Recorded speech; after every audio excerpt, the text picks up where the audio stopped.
Pinipigilan ko lang ho ang inis ko sa inyo sa totoo lang. Dahil matanda na ho kayo at may galang ako sa mga ganyang edad. Pero sobra naman ho itong ginagawa ninyo. Kawawa naman ang mga taong napapahamak dahil sa pagbebenta nyo ng mga bulok na karne. Hindi porke bata ang bumibili sa inyo at walang alam sa pagpili ng karne, sasamantalahin nyo na. Aba, mag-ingat po kayo. Baka sa susunod hindi lang karning binibenta nyo ang mabulok. Baka kayo rin. Wala akong masamang ginagawa. Kaya bakit ako matatakot sa mga pinagsasabi mo? Ineng, yang mga pamangkin mo ang turuan mo para hindi sila tatanga-tanga sa buhay, ha? Sa panahon ngayon, lahat ng tao may kakayahan manloko. Kaya huwag mong isisi sa iba ang kakulangan ng pag-iisip ng mga yon. Sa akin ka nagagalit, irresponsableng tiyahin ka kung may masamang nangyari sa kanila. Ay Diyos ko po, sa ginagawang pagsagot ng ganyan sa matanda, baka naman makarma ka niyan. May mga taong nagiging malaking parte na ng buhay nila ang panloloko. Tila ba simula pa noon, hindi na nila kayang bitawan ito dahil malaki ang benepisyong nakukuha nila. Katulad ni Lydia, na noon pa man ay namulat na ang buhay ay hindi palaging pantay para sa lahat. Mas nakakaangat pa rin ang mga taong gumagawa ng masama. Dahil doon, inakala niya na sa ganitong gawain siya tunay na magiging payapa. Hanggang sa dumating ang araw na pagbabayaran niya ang pagkakamali niyang yun. Magagawa pa nga ba niyang magbago o sadyang paninindigan niya ang masamang gawain habang bitbit ang sumpa ng itim na mahika? Tingnan mo nga yung plastic sa ilaw natin, Khalil. Nakikita mo na nga na butas na hindi mo pa mapalitan. Kaya inaalisan tayo ng mga bumibili. Hindi nagbumukhang fresh tong mga baboy natin. Wala naman po magbabago kahit palitan natin yan, La. Yung ibang mga customer, alam na nilang luma yung karning ibinebenta natin. Yung iba naamoy nila na parang bulok. Bakit po kasi binebenta nyo pa yan? May ibang stock naman tayo. Tapos yung mga bagong dating, tinatago nyo lang. Saka nyo po ilalabas kapag pabulok na. Aba, mas magaling ka pa sa akin. Ito ang turo sa akin ng lola ko noon. Dapat munang mapaubos sa mga lumang karne para walang masayang. Hindi mo pa alam tong ganito dahil bata ka pa. Kaya nga kita tinuturuan para naman magkaroon ka ng alam. Hindi yung panay ka dyan laro sa cellphone mo. Kung mamanahin ko man po itong pwesto, sisiguraduhin ko po na fresh yung ibebenta ko. Ayoko nga po masira ang pangalan ko dahil lang po sa pangit na kalidad ng karne. Nasasabi mo lang yan ngayon dahil hindi mo alam ang patakaran sa ganitong bentahan. Kapag dalaman mo na kung gaano kadali, baka hindi mo na rin tigilan. Paano pong hindi? Nakikita ko po kayo mismo sa ginagawa nyo. Minsan kapag may bumibili sa atin, pinapalitan nyo po ng lumang karning baboy. O kaya kapag may magpapachop, hinahapulan nyo nung malapit ang mabulok. Kung kayo nga po ayaw nyo niluluto yung bulok na baboy. Tapos iba okay lang. Huwag pong ganoon, masama po yun, Lola. Panglalamang po sa kapwa yun. Huwag mo akong pinapangaralan, ha? Hindi ka pa umaabot sa buhay na napagdaanan ko. Bata ka pa. Wala kang karapatan na sabihin sa akin kung anong tama o mali. Kayo talagang mga kabataan sa henerasyon na to, mga bastos. Wala na kayong galang sa nakatatanda sa inyo. Panay kayo puna at reklamo. Hindi naman po pupunahin, Lola, kung hindi naman po nakikita na mali. Nasa edad na po siguro ako para malaman ng simpleng tama at mali po, no? Umuwi ka na sa bahay! Pampamalas ka rito Kaya ka nga isinama para makita mo mga dapat mo gawin. Hay! Buwisit na bata to. Pinasasakit ang dibdib ko. Lumayas ka nga rito at baka hindi kita matansya. Hindi na nagdalawang isip pa ang bata. Umalis siya at iniwan ang kanyang lola. Si Khalil lang ang palaging kasama ni Lydia sa pwesto dahil ito ang nag-iisa niyang apo na kasama sa bahay. Ang iba niyang apo ay sa malayo nakatira kasama ang mga magulang nila. Noon pa lang, ang negosyo ni Lydia na pagbebenta ng baboy ang nakatulong sa kanya para sa pagpapalaki ng mga anak niya. Dito siya kumukuha ng pantusto sa pag-aaral nila hanggang sa nagkaroon na sila ng kani-kanilang buhay. Matagal na siyang pinapatigil ng mga anak niya sa pagbebenta sa palengke dahil matanda na siya. Pero si Lydia mismo ang tumatanggi. ayaw niyang bitawan ang ginagawa niyang ito. Malaki rin kasi ang kinikita niya, lalo pa at hinahaluan niya ng maling gawain ang pagbebenta. Kapag bago sa paningin niya ang bibili, ibinibigay niya ang mga baboy na pasirana at mahirap ng ibenta. Kahit na maraming tao ang umiiwas sa kanya dahil alam na ang gawain niya, meron pa rin siyang nabibiktima. Lalo na ang mga mamimili na hindi marunong tumingin ng mga karne. Nang araw na yon, maagang umuwi si Lydia dahil wala nang gaanong tao sa palengke. Nakauwi na ako't lahat-lahat, nakahilata ka pa rin dyan, bata ka. Ano? Ganyan na lang ba talaga ang gusto mong gawin, ha? Lo, katatapos ko nga lang po magugas ang plato. Nagsaing na rin po ako. Umupo lang po ako saglit, sakto naman po na dumating po kayo. Gusto niyo po ba sa susunod mag-video po ako? Para po mapapanood niyo ang ginagawa ko rito sa bahay. Malinis na pala tong bahay sa mata mo. Ha?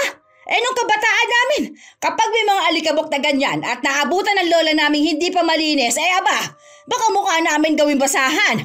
Swerte ng mga kabataan ngayon, hindi naabutan ng ganong klase ng pagdisiplina. Kaya ayan, walang ginawa kundi maging pilosopo kapag kinakausap. Lola, noon po yun. Noong kabataan niyo po. Hindi po ngayong katandaan niyo. Aba, pilosopo ka talaga ano? Huwag mo nang dagdagan ang inis ko ngayong araw, Kalel. O siya, iabot mo to kay Loridel. Sabihin mo 2 kilo yan. Babayaran na yan sa katapusan, ha?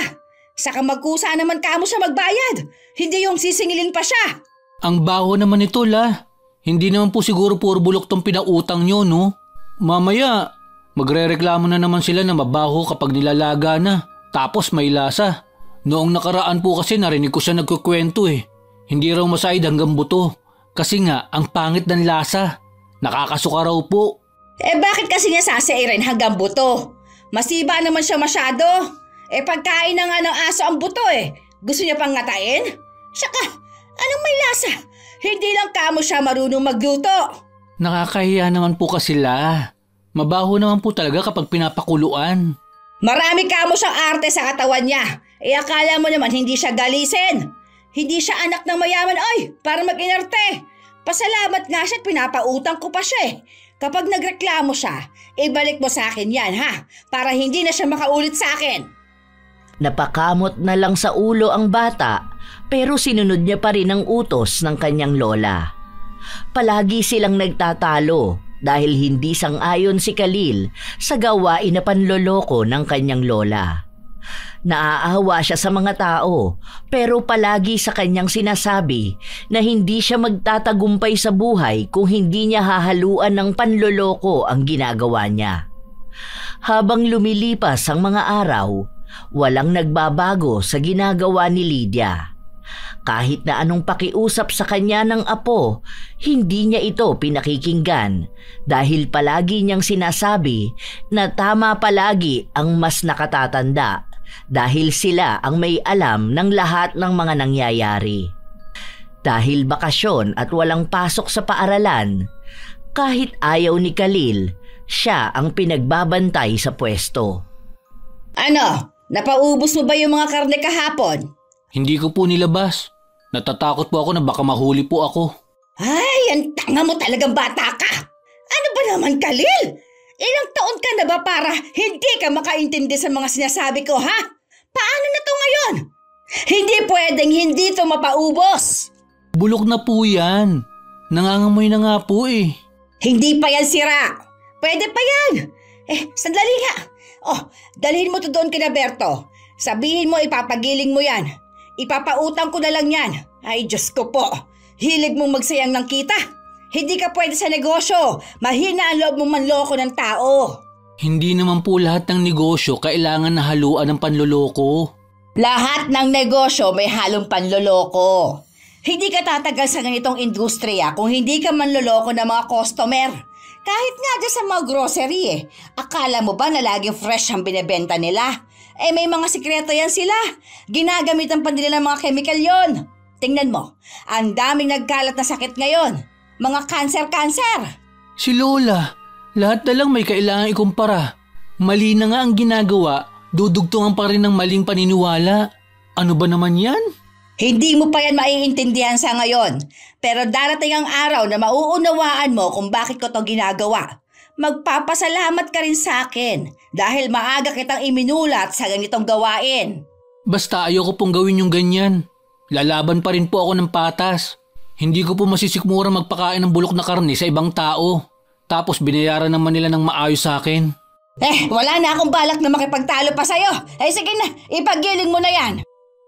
Nakakaramdam na ng inis si Khalil.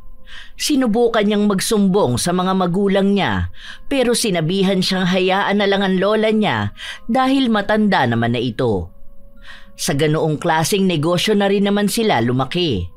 Kahit pa man masama yon sa paningin ni Khalil, malaki pa rin ang tulong ng ginagawa ni Lydia para sa kanilang lahat. Lalo na at ang kita rin ni Lydia sa pagbebenta sa palengke ang ginagamit para sa pag-aaral ni Khalil at sa iba pa niyang mga pinsan. Kahit sino sa pamilya nila walang naging kontra kay Lydia dahil ang perang kinikita niya pinakikinabangan ng nakararami. Isang araw, maagang nagsarado ng pwesto ang maglola dahil napaubos nila ang mga karneng tinda. Hindi mainit ang ulo ni Lydia dahil kahit ang mga lumang karne, naipamahagi niya ng walang nagdududa. Dito na lang tayo kumain para hindi na magluto sa bahay. May natira pa pong ulam kahapon. Nasa ref po nilagay ko. Pagod na rin ako. Para pag-uwi, diretso tulog na ako. Alam mong matanda na ako eh. Bahala na po kayo, Lola. Kapag sinabi niyo naman po, dapat sundin eh. Kasi po, masisisi mo na naman lahat ng kabataan sa henerasyon namin kapag pinagpilitan ko ang gusto ko. Ayan, tama yan. Mukhang natututo ka na ata ah. Nagkakaroon ka na ng isip. Sige na, pumili ka na ng ulam na gusto mo. Etong menudo ang sa akin ha. Ikaw na ang kumuha ng order ko, uupo na ako ron. Dahil sawang-sawa na si Khalil sa karne, gulay ang kinuha niya. Nang matapos na ang tindera sa pag-aasikaso sa order nila, dinala na ito ng bata sa lamesa kung nasaan ang kanyang lola. Ay sus! Tingnan mo yung mga kabataan na yun oh. Naglalampungan. Kay babata pang lalandi. Malamang mabubuntis sa maagang batang yan. Kawawang mga magulang na mga yan aba. Diyos ko po. Ano na kaya mangyayari sa susunod na henerasyon? Palala ng mga kabataan. Kung hindi pala sagot katulad mo, mga malalandi naman, paano magiging kabataan ang pag-asa ng bayan? Kung ganyan naman. Nadamay na naman ako. Paano naman po kasi magiging pag-asa ng bayan ng mga kabataan? Kung yung mga matatanda nagpapakita na wala ng pag-asa sa bayan. May pinahihiwatig ka na naman ba? Wala po. Ayan po, kain na po tayo. Para po makapagpahinga po kayo sa bahay. Akala ko uulit na naman tayo sa paliwanagan eh. Kasi totoo naman, noong kabataan namin kapag sumagot sa nakatatanda, ay aba, ewan ko kung hindi sumabog ang uso mo. Kaya lumaki kami sa generation na masunurin. Pati nga po maling gawain sinunod nyo eh. Walang masamang gawain. Naging mas madiskarte lang kami. Kumpara naman sa mga kabataan ngayon, ang seselan sa buhay. Mga may hinang loob, mga iyakin. Teka, ano ba naman tong ulam na to? Bakit ganitong lasa? Ang tigas pa ng karne. Bakit po? Anong lasa? Panis po ba? Lasang bulok ang karne. Isauli mo nga to. Nawalan na ako ng gana. Nakakadire, Diyos ko. Ang babalahura ng mga tao sa karinderya na to. Hindi na ako kakain ulit dito. Okay na po yan. Hindi naman po ata yan nakamamatay. Bulok na baboy ang ginamit nila dyan. Ang dudugyot. Wala ba silang pambili ng fresh sa karne? Ang pangit na lasa. Parang may uod pa yata yan. Oy, isauli mo nga yan. Bawiin mong pera ko. Hindi naman po ata sila nagbabalik ng pera eh. Hayaan nyo na lang po yan la. Bulok na karne lang naman yan. Parehas lang ibinibenta nyo. Iba ang ginagawa ko sa ginagawa nila. Parehas lang naman po ata yun la. Kayo na nga po ang may sabi na ang negosyo hinahaluan talaga ng mali. Kaya nga po ang minudo nila, hinaluan din nila ng lumang karne. Huwag mo akong pinipilosa po, Khalil! Huwag mong ibinabalik sa akin ang mga ginagawa ko, ha? Sandali, ako ang babawi na pera ko. Ang kakapal na mga mukha ng mga tao itong pakainin ako ng bulok na karne. Nagbabayad ako ng tama. Hindi para lokohin nila lang ganito. Ang mga taong ganito, mga hindi pa makarma. Pinipigilan ni Khalil ang lola niya pero mas nangingibabaw ang galit ng matanda. Para matigilan siya sa paggawa ng eskandalo, ibinalik ng tindera ang pera niya. Pero kahit na ganon, hindi pa rin nagpaawat si Lydia sa pagbubunganga niya. Pinagmumura niya ang lahat ng tauhan sa karinderya. Halos gusto na niyang itaob ang mga paninda nila. Sinabihan niya rin na wala nang bibili sa mga bulok nilang ulam. Paulit-ulit na nagsasalita ang matanda hanggang sa nakauwi na sila sa bahay nila. Ikuha mo nga ako ng tubig. Hina-high blood na yata ako. Buwisit yung may-ari ng karinderya na yon. Ang sama siguro ng ugali nun. Nagpapakain ng bulok sa mga customer. Buwisit talaga. Sana magsarado na sila para wala na sila naloloko mga tao. Nabiktima pa ako ng mga walang hiyang yun, oh. Tama na po yan, La. Pinalalala nyo lang nararamdaman nyo. Mamaya, atakihin kayo niyan sa puso. Kayo rin, hindi pa naman kayo nagbabago. Baka hindi kayo mapunta sa langit. Isa ka pang bata ka! Kapag inatake ako sa puso, ikaw ang dahilan doon. Naiinis na nga ako, dadagdagan mo pa talaga eh. Hindi ka matino kasama sa bahay. Pinapagaan ko lang naman po ang kalooban nyo. Kanina pa po kasi kayo daldal ng daldal. Hindi naman na kayo naririnig ng tao. Naibalik naman po yung ibinayad nyo kanina. Dahil papaano hindi ako magagalit, ha? Ganun sila magnegosyo. Ay, ang hirap talaga kausap ng mga matatanda. Palaging sila ang tama. Galit na galit kapag ginagawa sa kanila yung ginagawa nila sa iba. La, hatid ko na po kayo sa kwarto nyo. Tigil na po kayo, ha? Mabuti na lang po pala hindi ko kayo tinuruan sa social media. Baka po panay kayo ran sa mga post nyo kapag nagkataon. Kahit hanggang kinabukasan, walang tigil sa pagbubunganga ang matanda. Kinukwento niya rin sa mga kakilala niya ang tungkol sa karinderya. Sinisiraan niya para wala nang pumunta at bumili. Kahit na pinipigilan siya ng apo, tuloy pa rin siya sa kanyang inis. Lola, may bumibili po. Ako na lang po ba magbibigay rito? Bahala ka po. Hindi po mapapaubos itong nakatago rito. Hindi, ako na dyan. Huwag kang makialam kung hindi ka naman marunong. Ano ba kailangan niya? Ang sabi niya, pangsigang daw po. Utos sa kanya ng tita niya. Basta yung marami raw po sanang taba-taba. 1.5 kilo daw po. Ayun, sakto meron ako rito. Sandali lang ha. Lahat po ba yan? Hindi niyo haluan ng fresh na karne? Baka naman po sugurin tayo nung nag-utos sa kanya. Hinaan mo nga yung boses mo at mamaya marinig ka dyan eh. Bata naman yan oh. Kasi edad mo lang yata yan. Kapag mga ganyan, mga mangmang pa yan sila. Walang alam sa pinabibili sa kanila. Kaya hayaan mo na. Grabe ka naman po. Paano po kung ako ang nasa sitwasyon na ganyan? Tapos inutusan niyo ako. Kaso niloko ako ng pinagbilhan ko. Kaya nga tinuturuan kita na huwag maging tanga. Para hindi maloko, di ba? Hindi rin ako natatakot na sugurin ako ng mga nagpapabili sa kanya. Pwede ko na maitanggi na yan ang ibinigay ko eh. Madali lang yan. Sanay na ako sa ganyan dati pa lang. Basta't malahimik ka dahil baka ikaw pa ang magpahamak sa akin. Huwag ka na panayan tanong. Awang-awa si Khalil sa bata na pinagbigyan ng kanyang lola ng lumang karne. Naaalala niya kanina na may uod pa yung maliliit. Binabad niya lang sa tubig at hinugasan para mawala. Iniisip niyang paano kung pagalitan at bugbugin ng bata dahil lang sa ginagawa ng kanyang lola. Maaari din na magkasakit ang makakakain ng ganong klase ng karne. Ngunit kahit na anong gawin niya, mas naniniwala pa rin si Lydia na ganoon ang labanan sa tunay na buhay. Kapag tanga ang bumibili, mauutakan sila ng mga mapagsamantalang tindera.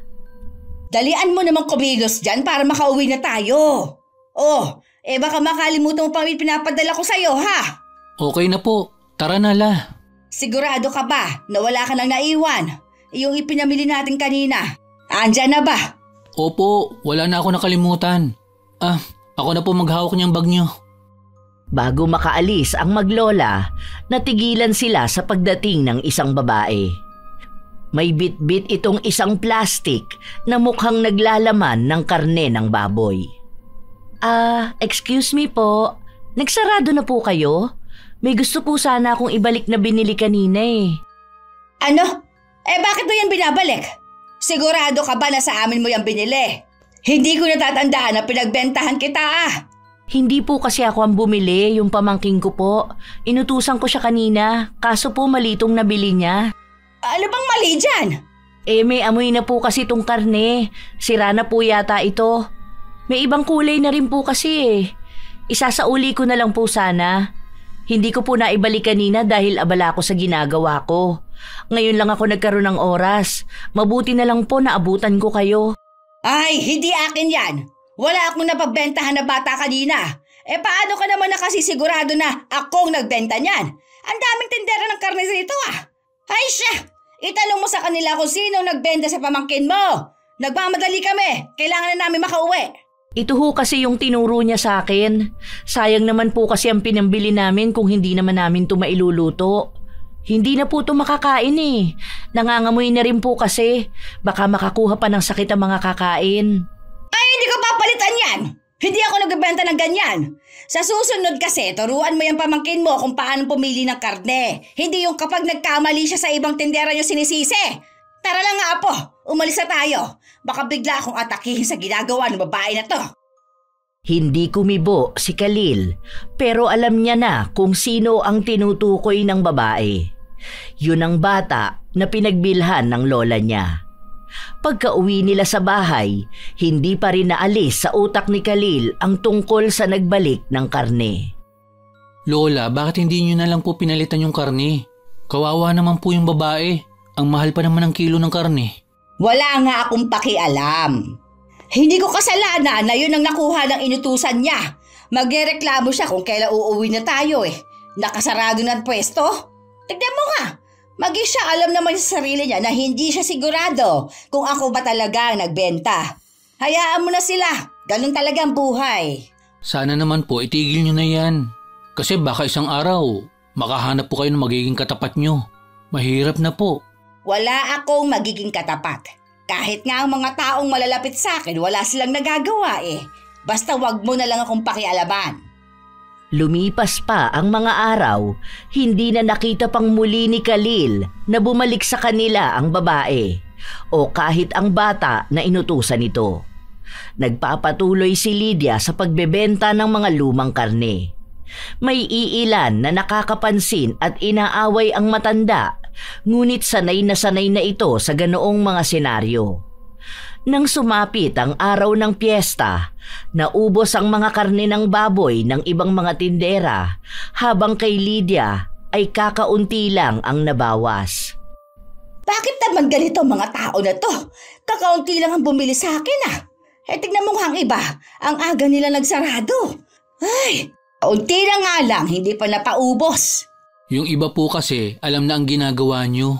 Ipapautang ko na lang to mga to para dun sa mga walang pambili. Matutulog na naman ang puhunan ko. Ay, panapanahon lang talaga ang swerte. Hayaan mo, makakabawi rin tayo. Baguhin nyo na lang po kasi ang ginagawa nyo habang may mga bumibili pa rin po talaga. Kasi baka sa susunod po niyan, langawin na talaga ang pwesto natin. Kahit na araw po ng palengke, hindi man lang tayo dinadagsa. Mas mabuti pa nga po yung doon kina Aling Lilit. Mabilis silang nakakaubos. Mas nauuna pa po tayo nagbubukas kaysa sa kanila. May mga suki na kasi talaga sila. Tayo po, ang mga bumibili sa atin, mga bagong mukha. Wala po yung bumabalik-balik talaga. Ganyan lang yan. Kasi nga bagong bukas lang sila. Pero tingnan mo sa susunod yan. Magbebenta na rin yan ng mga lumang karne. Pabida lang yung babae na yun. Saka ano namang gagawin ko sa mga suki-suki na yan? Kapag may ganyan, mahihilig magsihingi ng discount ang mga yon Ilabas mo yung karne, tapos magbahay-bahay ka. Sabihin mo sa mga kapitbahay dati na pinapautang ko yan. Nang makauwi sila, ganun nga ang ginawa ni Khalil. May iilan na tumatanggi, ngunit pinipilit pa rin niyang mapaubos ang karneng bitbit niya. 1 kilong karne na lang ang natitira nang napansin niya na may bagong lipat sa isang maliit na paupahan. Hindi niya kilala kung sino ang mga taong naroon, pero nagbabaka sakali siya na baka maaaring kunin ang karne na pinapautang niya. Tao po! Tao po! Sandali lang. Anong kailangan mo? Ay, kayo po pala ang bagong lipat dyan. May kailangan ka ba? Wala naman po. Akala ko po kasi kilala ko ang nakatira dyan. Iba na po palang nangungupahan. Dati po kasi yung nakatira dito, kumukuha ng karne sa amin. Sa iba na po ata sila lumipat. Parang namumukhaan kita. Ikaw yung batang kasama nung matanda doon sa may palengke, di ba? Yan ba yung pinapautang niyong karne? Opo, pero hayaan nyo na po. Pwede pa rin ba yung mautang? Kung wala naman na ang dating nangungutang sa inyo. Hindi kasi ako nakabili ng ipapang-ulam namin eh. Hindi naman yung katulad nung nakaraan na nangangamoy na, no? Hindi naman po. Pero kanina pa po kasi ito eh. Ngayon ko lang po nadala. Baka may amoy na rin. Ay, huwag na lang po. Nakakahiya naman po sa inyo. Baka po kasi sabihin nyo na bulok ang mga tinitinda namin. Patingin nga ako.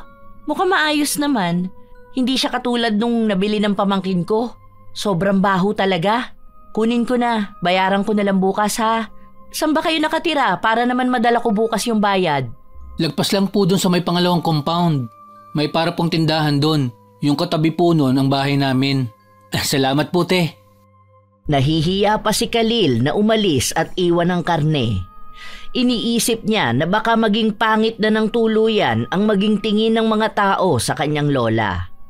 Kaya niya pilit na pinapabago ang ginagawa ni Lydia dahil sa mga bagay-bagay rin na naririnig niya sa paligid nila.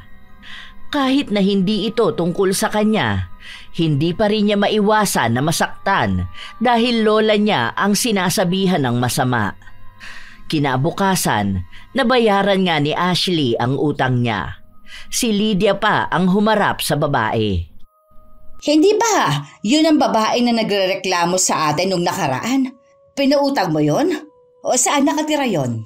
Sa dating bahay po ni Auntie Marlene. Nagulat nga po ako na sila pala ang bagong lipat doon. Yung may abnormal na bata sa loob ng bahay. Lola, ano po ba naman yan? Baka po marinig kayo dyan eh. Hindi naman po abnormal ang tawag sa kanila. May sakit po yun.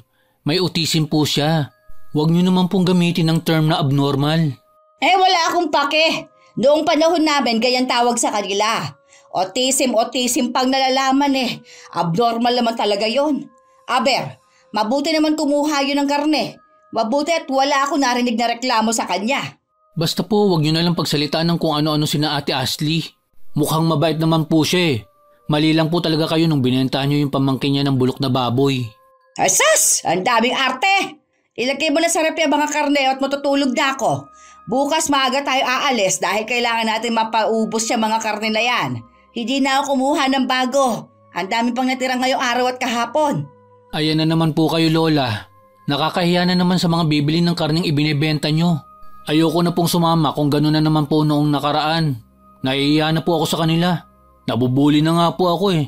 Dahil inaasar po nila akong mabaho na parang karne na ibinebenta nyo. Wala ka mo silang pakialam. Hayaan mo kasi ang mga buli-buli na yan. Titigilan ka rin ng mga yon. Ay, bahala ka na dyan. Pagod ako. Tinawagan ni Khalil ang mga magulang niya para magsumbong. Gusto na niyang sumama sa kanila pabalik sa Mindoro pero ayaw ng mga magulang niya dahil walang magbabantay sa kanyang lola. Hindi naman yon mahaharap ng iba niyang mga pinsan dahil yung mas matatanda sa kanya ay may mga asawa na at ang iba naman ay may mga trabaho. Napapagod na si Khalil sa paulit-ulit na ginagawa ni Lydia, ngunit wala naman siyang ibang pagpipilian kundi ang sikmurain din ang pagiging mandaraya ng lola. Sa paglipas ng mga araw, mas naging matumal ang bentahan ng karne. Ang ibig lang sabihin nun ay mas matatambak ng matatambak ang mga karne. Itapon na po natin to. Ang baho. Nasusuka ko la. Huwag ka nga mag-inarte dyan, hoy. Umayos ka dyan. Bilisan mo sa paglilinis niyan. Ayoko na po. Di ko na po talaga kaya. Hindi na napigilan ni Khalil na masuka. Kahit napilitin siya ng kanyang lola na tapusin ang paglilinis ng mga karne, hindi na ito sinunod pa ni Khalil. Dahil sa ginagawa niya ay mas lalong nainis ang matanda. Pinagalitan niya si Khalil at ilang beses na pinagsabihan. Wala na pong bibili niyan, La. Kahit na anong ayos natin sa ilaw para magmukhang fresh ang mga karne. Hindi na nila kukunin yan. Hindi pa nga po nila nahahawakan na aamoy na eh. Huwag mong pinapamalas ang pagbebenta ko, ha? Mas mabuti pang ligpitin mo yan, tapos ipagiling mo. Pag uwi natin, ilako mo yan para ipautang. Gawan mo ng paraan, luging-lugi na tayo eh. Hindi naman po kasi tayo malulugi kung hindi kayo nanlalamang sa kapwa nyo. Mababawi naman po sana to kung sa una pa lang maayos yun ang pinagbebentahan ng mga tao. Panay ka reklamo! Sundin mo na lang ang utos ko! Sa pilitang ginawa ni Khalil ang utos sa kanya.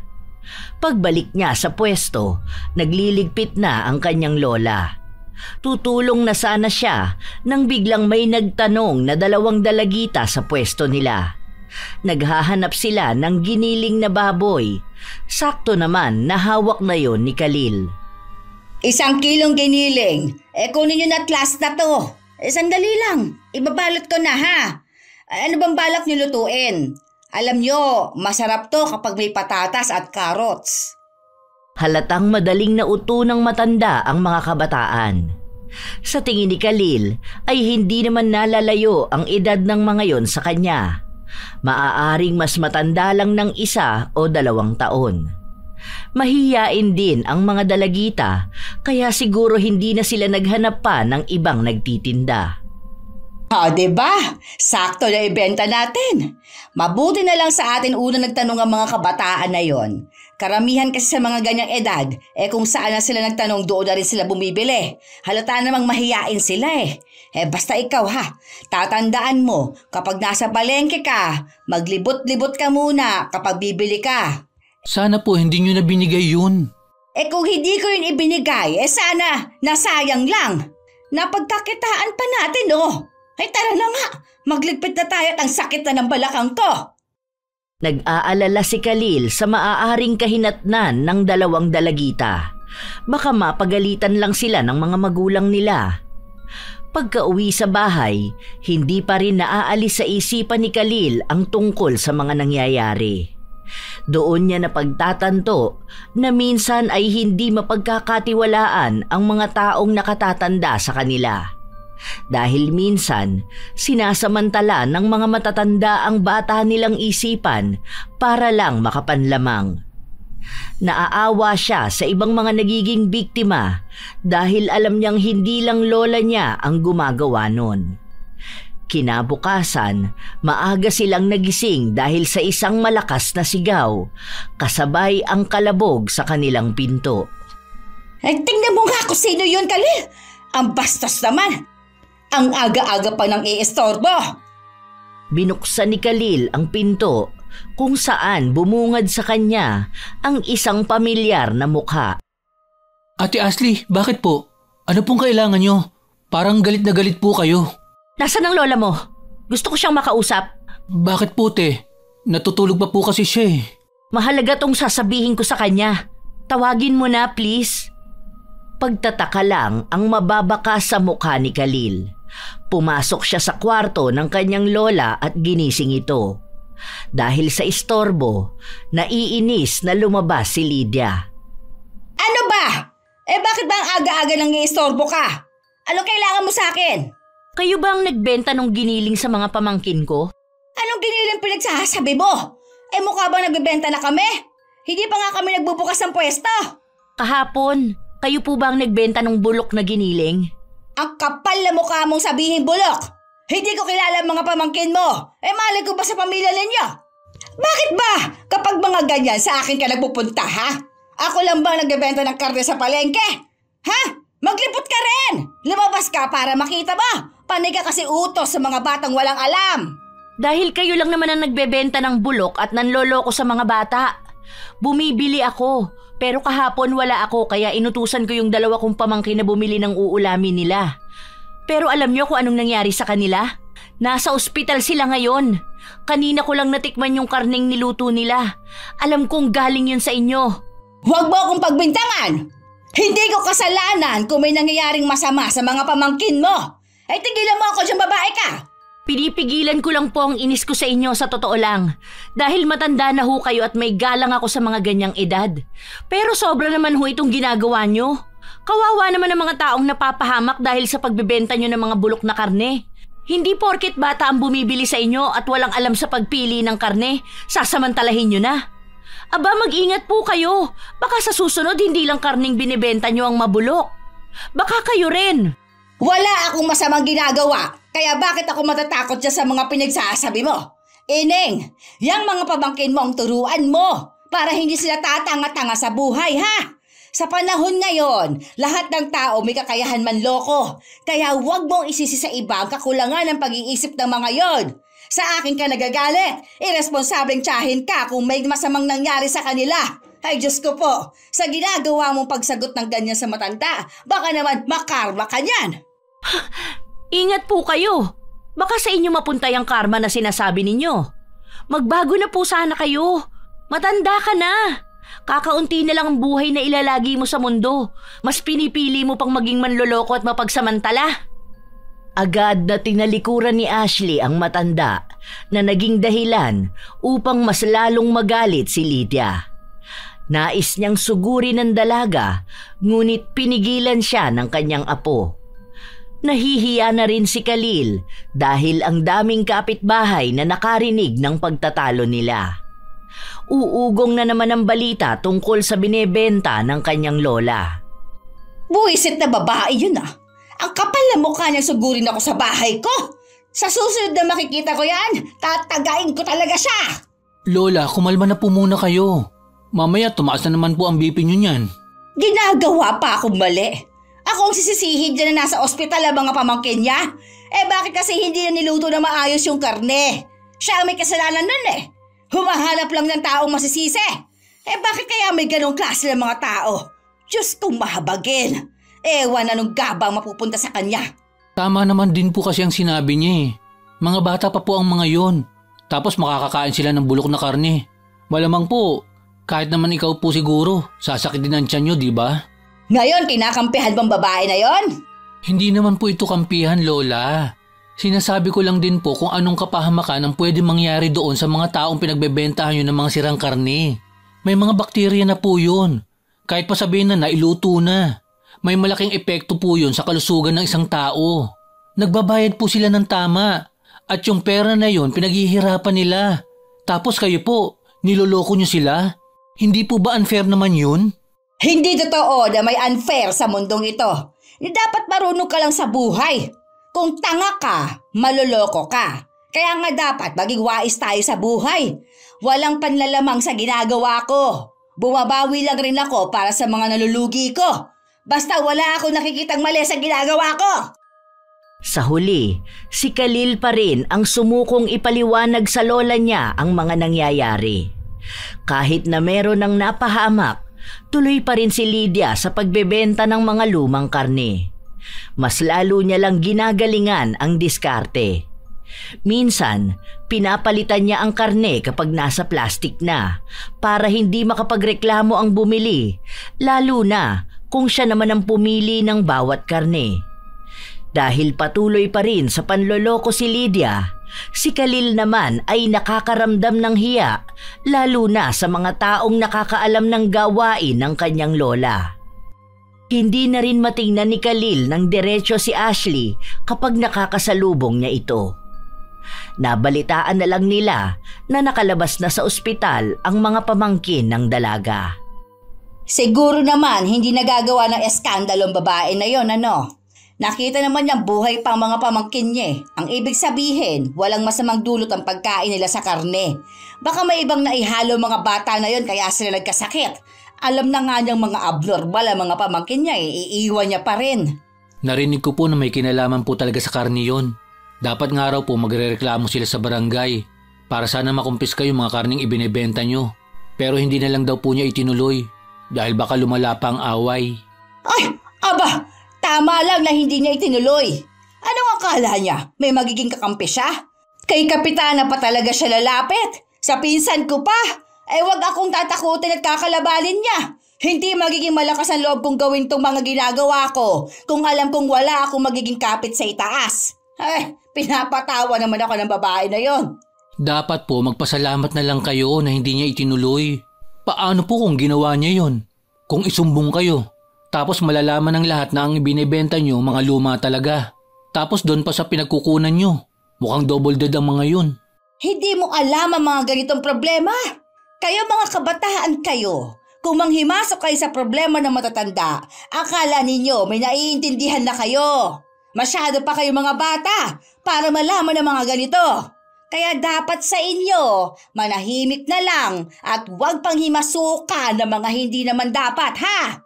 Kahit naman po na mas matanda kayo, hindi naman po ibig sabihin na tama na lahat ng ginagawa niyo. Mali naman po talaga ang ginagawa niyo na magbenta ng bulok na karne. Sana naman po maintindihan niyo na hindi po ganyan ang tamang pagharap sa buhay. Tigilan niyo na po sana yan. Hindi ikaw ang magsasabi kung kailan ako titigil. Matagal ko na itong ginagawa. Wala namang nangyayaring masama. Dito ko binuhay ang mga anak ko at hanggang ngayon nakakatulong sa mga apo ko. Huwag kang umasta na may malaki kang maitutulong kapag tinigilan ko itong ginagawa ko. Lumayas ka nga dito sa harapan ko. Iabot mo sa akin ang kutsilyo para hiwain ko itong mga karne. Ayan lang po sa tabi niyo ang kutsilyo. Hindi napansin ni Lydia ang kutsilyo sa gilid niya kaya nasagi niya ito dahilan upang bumagsak ito sa kanyang paa. Hindi naman ito bumaon, ngunit nadaplisan siya kahit nagkaroon ng sugat ang paa niya. Kasunod naman nun ay ang pagbuhos ng tubig mula sa pinagbabara ng mga karne. Aray ko! Ikuha mo nga ako ng pamunas, Khalil! Sandali lang po. Ito na po la. Umusog po muna kayo para hindi po mabasa ang sugat nyo. Ako na po ang maggagamot. Maliit na sugat lang yon, pero labis ang hapding nararamdaman ni Lydia. Pagka-uwi nila sa bahay, nilinisan ng kanyang apo ang paa niya na may sugat, saka ito nilagyan ng dinurog na gamot. Binalutan din ito ni Khalil para hindi mabasa. Kinabukasan, bago sila magpunta sa pwesto, muling nilinisan ng bata ang sugat ng kanyang lola. Gusto niyo po ba na samahan ko kayo sa center? Ipatingin po muna natin itong sugat niyo. Parang lumalala po kasi. Mamaya po, ano pang mangyari sa inyo? Ay, hindi yan. Nakita mo simpleng sugat lang yan eh. Malayo sa bituka. Hindi naman nakamamatay. Ay, aray ko. Dahan-dahanin mo namang bata ka. Huwag mong kuskusin. Baka dyan pa lalong lumalayan eh. Sabi ko banlawan mo lang yung mga nanuyong gamot. Hindi ko naman po kinukuskus. Kailangan po kasi itong malinisan. Sugat po ito la. Ganito naman yung ginagawa nyo dati sa akin kapag may sugat po ako eh.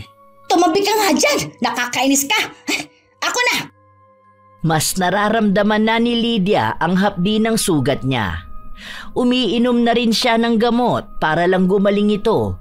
Ngunit sa paglipas ng mga araw, walang nagbabago. Mas lalo lang lumalala hanggang sa tila ba lumalaki lalo ang sugat niya. Pumunta ka nga sa munisipyo tapos kunin mo doon yung hinihingi kong gamot. Bilisan mo lang ha, kasi dadaan ka pa doon kina Mercy. May hinihingi akong herbal sa kanila. Para mapakuluan yon, doon ko ibababad tong sugat ko. Nasabi ko na po yan kina mama. Ang sabi po nila dalhin na raw po kita sa ospital. Kasi baka raw po sa sakit nyo yan. Kapag daw po may diabetes, bawal daw po masugatan, lalo na po sa paa. Tignan nyo po yan, nagnanaknak na po. Tapos kapag inaalis nyo yung medyas nyo, nangangamoy mabaho. Inuutusan lang kita. Mas magaling ka pa sa akin. Ayoko dyan sa ospital. Bilisan mo na. Noong panahon namin, mga herbal lang naman ang nakakapagpagaling sa amin eh. Pero kahit na anong gawin ni Lydia, hindi nagbago ang nangyayari sa kanya. Hanggang sa lumipas ang mga araw, buong paanan niya ang namamaga at hirap na siyang itapak ito. Nagmumukha na kasi itong bulok na laman at kapag iaapak niya ito, nararamdaman niya ang hapdi. Ay, Diyos ko po! Ay, ano ba naman tong nangyayari sa akin? Paano ng pwesto ko sa palengke? Ikaw na nga muna magbantay doon ha, Khalil. Wala naman pong ibebenta, La. 2 araw na po kayong hindi nagbebenta. Hayaan nyo na lang po muna. Sa susunod na araw, andito naman sina tita. Ang sabi nila, uuwi sila para tingnan ang nangyayari sa inyo. Ang tigas po kasi ng ulo nyo. Ayaw nyo pong pumunta sa doktor. Ayan tuloy, lumalala lang. Hindi pwede na wala tayong ititinda. May mga natira tayong karne, di ba? Tinapon ko na po yun. Ay, tanga ka talaga, bata ka. Bakit mo itinapon? Hindi mo binawi ang puhunan ko doon. May nangyayari na nga po sa inyo, mas iniisip nyo pa yun. Magpahinga na po muna kayo. Magluluto lang po ako ng pagkain natin. Hayaan nyo na po muna yung mga bulok nyong baboy. Ang isipin nyo po, yung nabubulok nyong paa. Aba, bastos na bata talaga to ah. Hindi ko alam kung saan ka nagbana. Hindi naman ganyan ang mga magulang mo. Kahit ang mga pinsan mo, wala namang kumukontra sa akin. Lola, hindi po talaga sila kokontra sa'yo. Dahil hindi naman po nila nakikita ang ginagawa nyo. Concern lang po ako sa inyo at sa mga tao sa paligid ko. Kasi po, panay kayo sabi na gusto nyo ng pagbabago sa bansa natin. Pero isa po kayo sa ayaw namang magbago. Ano naman ang pinalaman dyan sa nangyayari sa akin, Aber? Tsaka, ano naman ang alam ng mga kabataan sa pagbabago? Pagbabago sa henerasyon na to, pagiging bastos, hindi pagsunod sa mga nakatatanda. Lola, ayoko na lang po magsalita pa. Pero baka po yung nangyayari sa inyo. Isa na rin pong paraan yan para malaman ninyo kung ano yung mga maling nagawa nyo. Baka po karma na yan. Sorry po Lola kung medyo harsh ako magsalita. Narinig ko lang po sa mga kapitbahay. Mas lalong nagalit si Lydia sa sinabi ng kanyang apo. Binato niya ito ng tungkod niya pero agad namang nakaiwas si Khalil. Dahil sa kalagayan ng matanda, hindi na siya nakapagbukas pa ng pwesto. Pinaupa na lang muna ito sa iba habang si Khalil naman at ang tiyahin niya ang nag-aasikaso kay Lydia. Dinala na nila sa ospital ang matanda pero nilinisan lang ang sugat nito at nagbigay ng mga pamahid na makakatulong para matuyo ang sugat. Ay, aray ko! Ay, napapaso ako! Ang init naman na tubig na ginagamit niyo! Ano ba naman yan? Hindi po ito mainit. Lumambig na nga po ito dahil dapat kanina pa ito. Huwag nyo na linisan! Sakit, hindi ko kaya! Hayaan nyo na muna, mamaya na lang. Hindi po pwede. Kasi sabi ng doktor na dapat malinis tong paan nyo palagi. Kung hindi, baka po ma-infeksyon kayo. Bahala po kayo. Baka maputol talaga ang paan nyo. Aba, talagang tinakot pa ako ng batang to. Mamaya na yan.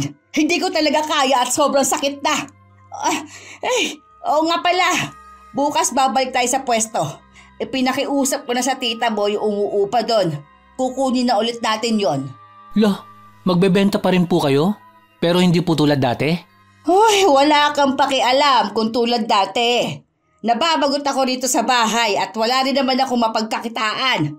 Pero may mga anak naman po kayo na sumusuporta sa inyo ah.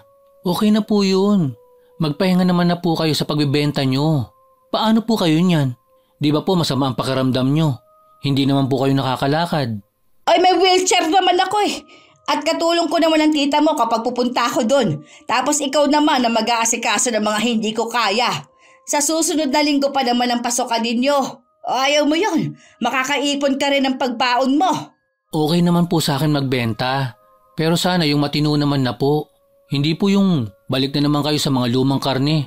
Tapos kahit nangangamoy na, sige pa rin ang benta. Galit lang ang naging tugon ni Lydia sa kanyang apo matapos siyang pagsabihan ito. Hindi alam ni Khalil kung bakit ba hindi mabitawan ng kanyang lola ang masama niyang gawain. Marahil, naging parte na kasi ito ng buhay ni Lydia at kahit na anong gawin niya, hinahanap-hanap pa rin ito ng kanyang katawan. Nangyari nga ang sinabi ng matanda. Bumalik siya sa pwesto at maraming nagulat dahil ang akala nila ay hindi na siya muli pang magtitinda. Oh, anong akala ninyo sa inyo na lahat ng customer ano? Hoy, hanggat buhay ako, may kalaban kayo. Si Lola, kababalik lang, ganyan na naman. Huwag na po kasi kayo makipagtalo sa mga yan. Ay, dapat po kasi hindi na kayo nagtinda uli eh. Ay, ang paa nyo, kitang-kita po oh. Naririnig ko sila kanina na nabubulok na raw po kayo. Nakakahiya naman po. Bakit ka mahihiya sa kanila? Hayaan mo yung mga animal na yan. Mga takot kasi ang malamangan. Alam kasi nila na noon pa man, mas magaling akong dumiskarte sa kanila. Kaya nga, kahit nasira ng mga karneng binibenta ko, nagagawan ko pa rin ng paraan.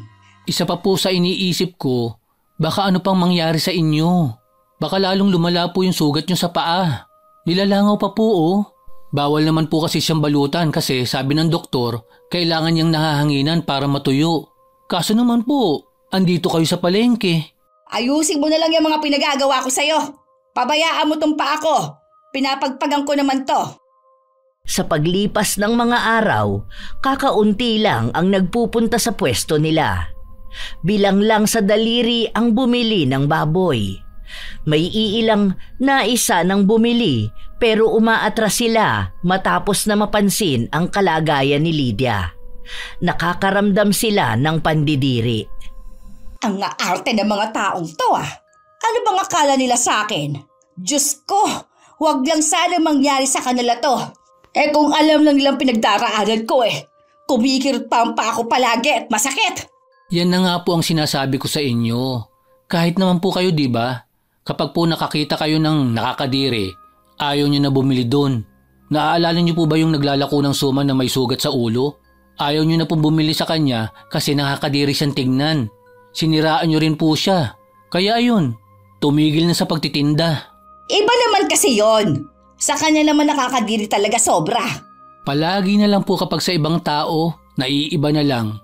Pero kapag ikaw po, normal lang palagi. Parehas lang po yun. Kasi kapag nakikita nila ang paa nyo, pakiramdam nila hindi na nila makakain ang lulutuin nila kapag binili nila itong paninda nyo. Sana po kasi nakikinig kayo sa akin. May pagtatalo pa sa maglola dahil palaging salungat ang kanilang usapan. Ngunit sa huli, napatigil pa rin si Khalil dahil mas pinaniniwalaan pa rin ni Lydia na mas tama siya dahil mas nakatatanda siya. Habang nagdadadaldal si Lydia, nakatahimik lang ang apo niya at naghihintay kung may ibang tao bang balak na bumili ng karne nilang tinitinda. Ilang sandali pa, dumating ang isang pamilyar na mukha. Tumigil siya sa tapat ng pwesto at hinawakan ang mga karne.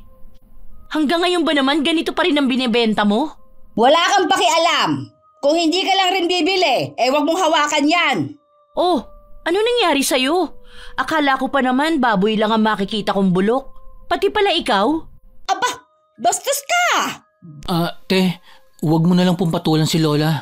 Pasensya na po. Kaya walang natututunan ng lola mo kasi kailangan palagi siyang unawain. Hindi porket matanda siya, dapat palaging mananahimik lang kahit na mali siya. Dahil alam kong wala namang mali sa ginagawa ko. Ewan ko ba sa'yo? Ikaw ang maraming sinasabi. Lumayas ka nga rito. Ay naku, aalis talaga ako. Sino ba naman tao ang gustong makakita ng nakakadiring paa katulad niyang sayo? Nakakakilabot naman yan. Bulok na lang lahat sayo ah. Ang tinda mo, ang paa mo, at ang ugali mo. Sana naman magbago na kayo bago pa kayo mabulok sa ilalim ng lupa. Panay ang pagmumura ni Lydia habang ang dalaga naman ay walang pakialam. Tumalikod siya at umalis. Naisa na siyang suguri ng matanda ngunit hindi siya makatayo at makalapit.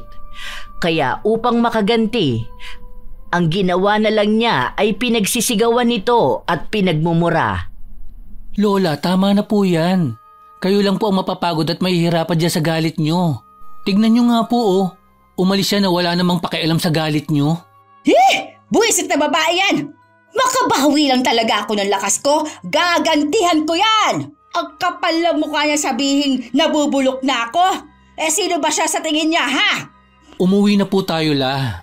Ang gulo-gulo na po ng mga nangyayari. Tigilan nyo na po kasi itong ginagawa nyo. Tama naman po sila Mga bulok naman po talaga ang tinda nyo. Opo, naiintindihan ko kayo na matagal nyo na itong ginagawa. Pero hindi naman po ibig sabihin nun na hindi na po kayo titigil at magbabago. Marami na pong taong naapektuhan. Marami na pong taong naloloko at nahihirapan. Sana naman po, huwag na kayong dumagdag sa mga nagpapahirap at nanlalamang. Maging fair naman po sana kayo. Huwag niyo rin pong sabihin sa akin na bata pa ako at wala akong alam sa mundo. Bata pa lang po ako. Pero hindi po ibig sabihin nun na hindi ko nakikita ang mga maling nangyayari. Kasi po, lumaki ako at namuhay sa mga pagkakamaling inaakala niyong normal. Lola, huwag niyo naman pong hayaan na may iba pang mga kabataang mamulat na ang mali nagiging tama kapag matanda na ang gumagawa. Hindi na napigilan pa ni Khalil na maglabas ng kanyang mga hinaing. Napapagod na siyang kimkimin lahat yon dahil lang sa pagiging mas bata niya. Pinaliwanag niya sa kanyang lola na hindi ibig sabihin na tinatama siya ng mas bata, kabastusan na yon. Dahil may mga pagkakataon namang may kamalian ang nakatatanda, ngunit palaging pananahimik lang dapat ang maging tugon ng kabataan. Sa paglipas ng mga araw, tuluyang tumigil si Lydia dahil ayaw na siyang samahan ng kanyang apo sa pagtitinda. Sumapit na rin kasi ang araw na may pasok na sila sa paaralan. Ang anak na lang ni Lydia ang madalas niyang kasama sa bahay, pero hindi niya ito maasahan sa pagbebenta sa pwesto dahil wala itong tiyaga. Kumain na po kayo para po makainom kayo ng gamot. Mamaya po lilinisan ko ang sugat nyo. Tapos ilalagay ko po yung ointment na pinadala ni Tito. Binili raw po niya yon nung nasa Thailand siya. Maganda raw po yun at effective. Hindi na yata gagaling to gasa pa ako. Hayaan mo na yan. Kung ganyan talagang kapalaran ko, wala naman ako magagawa eh. Gagaling pa po kayo. Huwag lang po sanang matigas ang ulo nyo. Sabi po ni Tita, hindi naman kayo nakikinig kapag pinapainom kayo ng gamot. Panay na lang ako inom ng gamot. Hindi naman ako gumagaling. Bahala na. Kapag namatay ako, baka yun na talaga ang oras ko. Matanda na rin naman ako, di ba? Ayan na naman po kayo sa mga iniisip nyo. Hindi pa po kayo kukunin ni Lord. Hindi pa po kayo mabait. Buwisit ka talagang bata ka. Tigilan mo nga ako sa pagbibiro mo niyan. Habang tumatagal, mas lalong lumalala ang karamdaman ni Lydia. Nag-abiso na ang doktor na ipapuputol na ang paa niya dahil maaring maapektuhan pa ang ibang parte ng katawan dahil umaakyat din ang paglala ng sugat niya. Pero hindi pumayag ang matanda. Sinabi niya na kung hindi siya gagaling, mas gugustuhin niyang ilibing at mabulok sa ilalim ng lupa na kumpleto ang katawan niya. Unti-unti na ring tinatanggap ni Lydia na maaaring sa mga susunod na araw, maaaring mamatay na siya. Apo, basta kapag laki mo, gusto ko na ikaw naman na magpapatuloy ng pagbebenta sa pwesto natin, ha? Ikaw ang nakasama ko, kaya alam mo mga dapat na gawin. Bakit po parang namamaalam na kayo? Malakas pa naman po kayo ah. Hindi natin alam ang mga mangyayari. Malay mo sa susunod bigla akong mawala, di ba? Basta, huwag mong pababayaan ang pwesto. Pamana pa sa akin yon at ang pamilya natin para sa ganyang negosyo. Kung darating man po ang araw na ako na magbebenta doon, gagawin ko pong mabango ang negosyo natin. Ayoko pong manahin pa ang problema na ginagawa niyo noon. Magiging maayos po ako dahil gusto ko pong maging fair sa mga taong nagpapakahirap din para may mabiling pagkain. Yan ang gusto ko sa'yo, Apo. Ikaw talagang naiiba sa lahat.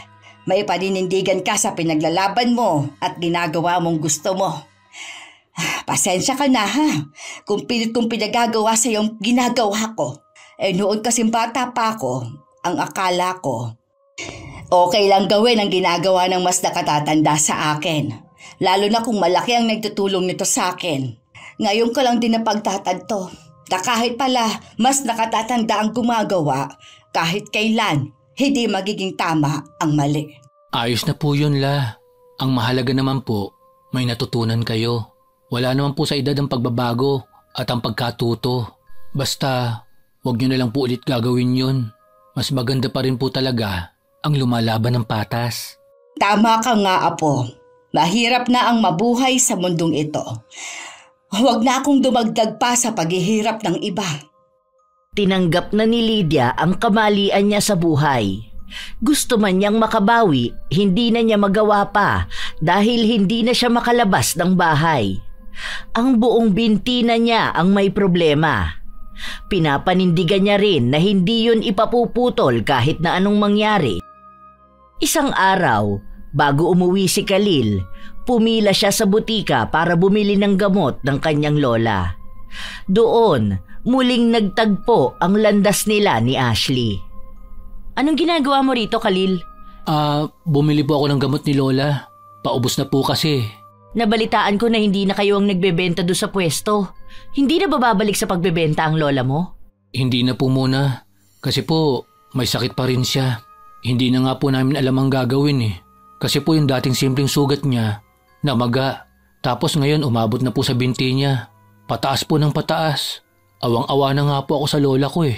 Ang lola mo naman kasi, kakaiba ang ugali eh. Opo, alam ko naman po yun. Marami na nga po talaga siyang nakaaway.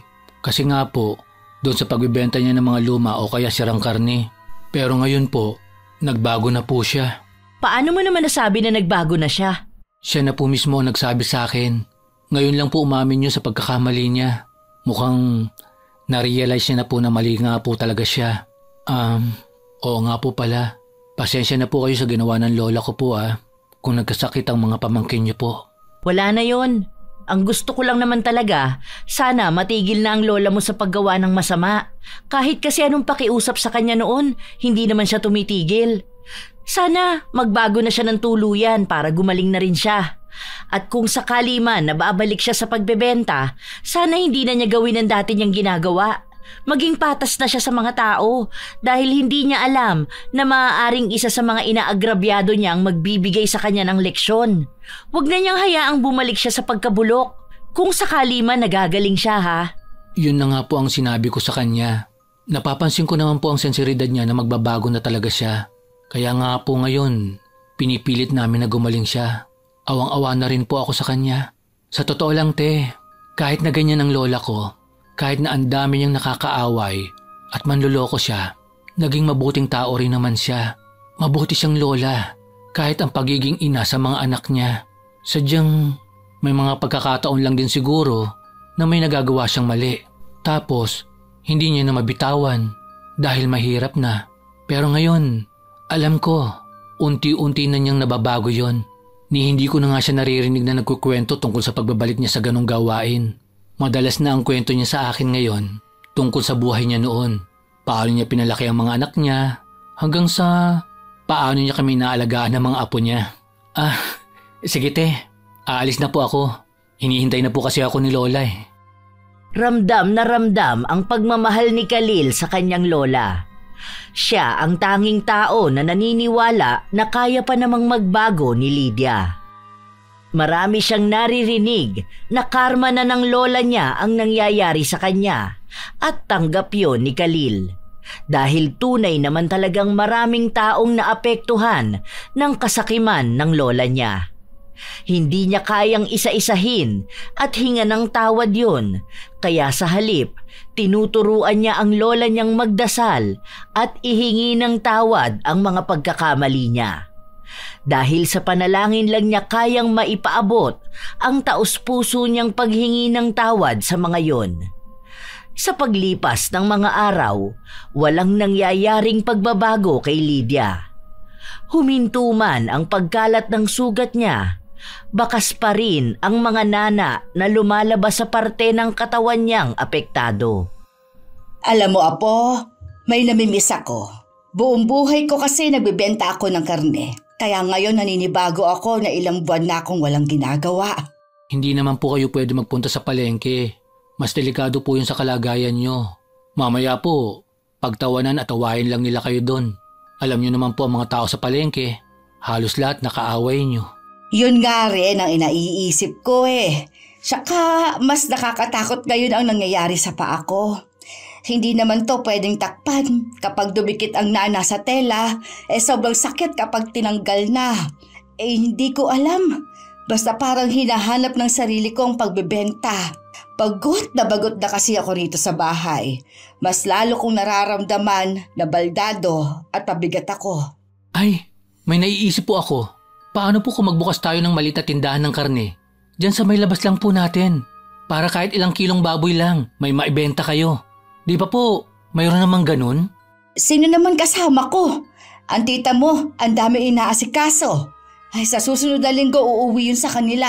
Hinahanap na ng mga bata. Gusto ko man sanang isama na lang niya rito ang mga anak niya. Hindi naman pwede. Alam mo naman ang kalagayan ko. Baka bigla lang din silang mandiri sa akin. Ako nga nandidiri sa sarili ko Ako na lang po. Half day lang naman po ang pasok namin Tuwing hapon ang pasok ko. So kada umaga, mas fresh ang baboy, mas maibebenta po. Magaling na talaga sa negosyo ang apo kong ito. Manang-mana talaga sa pinagmanahan. Oops, hindi po kasama doon ang pangloloko ha. Dapat po kukuha na tayo doon sa tamang pagbibilhan. Hindi po doon sa nagbebenta ng double dead. Huwag na pong tangkilikin ang negosyo nila. Dahil hanggat may tatangkilik sa kanila, mas lalo lang po nilang gagawin yon kahit na masama. Nakakaramdam ng tuwa si Lydia dahil kahit na paano ay sinusuportahan siya ng kanyang apo. Yun na lang din ang tila ba huling-hiling niya na kung sakali man na hindi na siya gagaling, mananatili pa rin siyang masaya na ginagawa ang mga bagay na ginagawa niya simula pa noong bata siya. Si Khalil ang kumukuha ng mga karneng ibinebenta ng lola niya. Noong una, maraming tumatanggi kapag nag-aalok si Khalil pero pansin nila na maayos na nga ang mga itinitinda ni Lydia. Doon niya unti-unting naibalik ang tiwala ng mga tao para tangkilikin ulit siya. Aalis na po ako La. Papasok na po ako. Andyan naman po si tita para tulungan ka. Wow! Paubos na po yung tinda nyo Nakakatuwa nga Hindi ba kanina? Di pa tayo naglalatag, ang dami na kaagad nagtatanong. Sabi nila mabuti na lang mas malapit dito dahil hindi na nila kailangan mapunta sa palengke. Salamat talaga apo, kasi nagagawa ko na ulit yung nagpapasaya sa akin. Ang lola mo, hindi na talaga maalis ang pagiging tendera ng baboy. Basta po ngayon, maayos na ang tinitinda nyo. Diba, sabi ko po sa inyo, kapag maayos kayo at hindi nanloloko ng tao, sila na po mismo ang kusang lalapit sa inyo. Tuloy-tuloy lang po yan La. Yumakap muna si Khalil sa kanyang lola bago sila umalis. May 1 kilong karne pang natitira at kapag naibenta yun ni Lydia, doon lang siya papasok sa loob ng bahay. Ang upuan niya, malapit lang sa pwesto ng mga baboy kaya hindi siya mahihirapan sa paggalaw-galaw. Hindi rin naman nakikita ang paa niya dahil natatakpan yon ng harang. Pwede pa po bang kunin to? Oh, ikaw pala yan. Akala ko lumipat na kayo ng bahay. Wala na raw kasing nakatira doon sa inuupahan ninyo. Lumipat na ho talaga kami. Sinadya ko lang talagang dumaan dito. Nabalitaan ko kasi na nagbebenta ulit kayo Mukhang maayos at maganda na to Oo, hindi na yan tulad noon. Mas fresh na. Hindi na magkakasakit ang mga kakain. Miss ko na kasi tong ganito. Kaya kahit na paano, hindi rin ako bored kapag nasa bahay lang ako. Nakakatuwa naman. Nagbabago pala talaga ang mga tao. Akala ko kung sino na sila noon, yun na rin sila hanggang sa huli. Yan din ang akala ko. Pero mukhang sa iba't ibang pangyayari sa buhay ng isang tao, yun ang nagiging dahilan para magbago sila. Nakakahiya nga Parang ngayon pa ako nagkaroon ng aral kung kailang matanda na. Uy, kukunin mo na ba yan? Last na yan sandali ha, ibabalot ko lang. Masarap siguro ulam ninyo mamaya, Masarap to sa adobo. Nakikita ni Ashley na tunay na nga ang pagbabagong ginagawa ng matanda. Hindi na siya nagsalita pa. Tanging ngiti lang ang naging isang hudyat na tapos na siya sa pagpapahirap sa matanda. Siya ang nagbigay ng parusa kay Lydia dahil sa galit niya at sa kagustuhan niyang matuto ito sa mga pagkakamali niya sa buhay. Nang araw na yon, inalis ni Ashley ang ipinataw niyang sumpa kay Lydia. Ngunit hindi ganun kadaling gagaling ang matanda. Mahabang proseso at matagal na panahon pa ang gugugulin. Habang lumilipas ang araw, napapansin ni Lydia na may nagbabago sa kanyang kalagayan. Ang mga sugat niya, hindi na ganun kalala ang pagnanana. Wala na ring dugo na tumutulo at medyo natutuyo na ito. Kaya mas pinag-iigihan din ni Khalil na alagaan ang kanyang lola upang gumaling na siya ng tuluyan. Iniisip ni Lydia na kapag gumaling siya, babalik siya sa pagtitinda sa kanilang pwesto. Ngunit paninindigan niyang hindi na niya ulit gagawin ang panloloko sa mga tao. Nagiging masaya at panatag na ang kalooban niya, lalo pa kapag may mga taong nagtitiwala na sa kanya. Kapag may mga tindera siyang napapansin na ginagawa ang gawain niya noon, pinapangaralan niya ang mga yon. Gusto niyang malaman nila ang paglaban ng patas. Ngunit alam niyang hindi niya yon magagawa sa lahat dahil kahit saang parte ng bansa, may mga tao pa ring mapagsamantala at manloloko. Ang alam na lang ni Lydia, isa na siyang taong naninindigan at tumalikod na sa maling gawain at umaasa siya na ang ibang tao rin ay magkaroon ng lakas ng loob para gawin yon. Ang pagbabagong hangad nila para sa mundo ay sa kanilang mga sarili dapat unang magmula. Shout out sa masisipag na mga apo ni Lola Telang. Jonalyn Barameda, Leonisa Cobo, Lydia Lopez, Ami Yong, Sydney Crosswind, Azenar Goodies, Rocheline Del Rosario, Raymart Afable, Charlene Gumansing, Sanji Milyado ng Tarlac City, Evie Bugnot ng AJJ Garment ng Dapdap, Jennifer De La Vida, Rian Balete at mga mananahi ni Ate Irene sa Pulong Manggahan na Cavite, Menjeline Lozada at sa Babas at Lozada family, Merly Villarimo, RG Villaspin ng Zamboanga Sibugay, Cherry Mukbang ASMR, Rachel Whitney, Thelma Tarle Villasica, Janisa Toledo, Gia Gigi, DB359, Michelle Cedron, Ann Atmuj,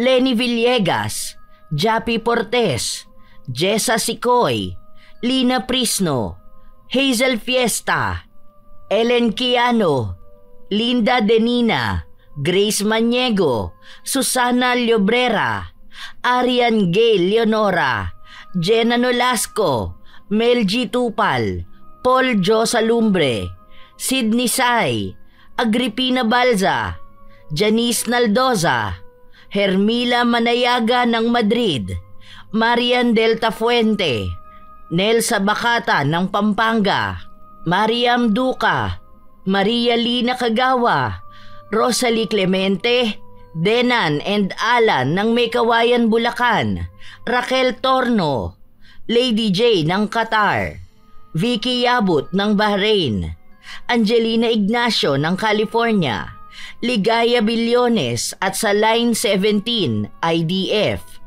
Roslyn Mangilin at maligayang kaarawan sa anak niyang si Jamaica Mapusaw. Ito ang inyong Lola Telang at maraming salamat sa inyong pakikinig mga apo.